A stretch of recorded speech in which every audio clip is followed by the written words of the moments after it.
ஒரு ஈவினிங் டைமில் சுட சுட டீயோட இந்த மசாலா பன் நான் செஞ்சுருந்தேங்க.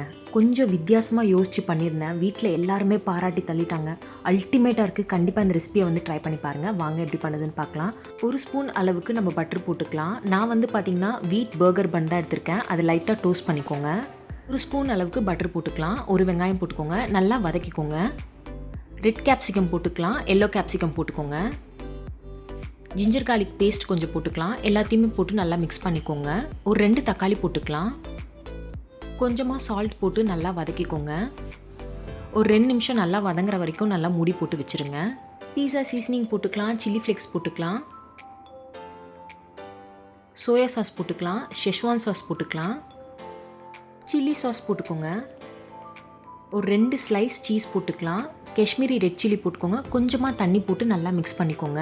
சீஸ் எல்லாம் நல்லா கரைஞ்சதுக்கப்புறமா நம்ம லைட்டாக ஃப்ரை பண்ணி வச்சு இந்த பன்னை வந்து ஒன்று ஒன்றா இந்த மாதிரி மேலே வச்சுக்கோங்க. கொத்தமல்லி போட்டுக்கலாம். பன்னை வந்து திருப்பி போட்டு நல்லா இந்த மாதிரி மிக்ஸ் பண்ணிக்கோங்க. அப்படியே எடுத்து சாப்பிட்டோன்னா வேறு லெவலில் இருக்குங்க. கண்டிப்பாக ட்ரை பண்ணுங்கள்.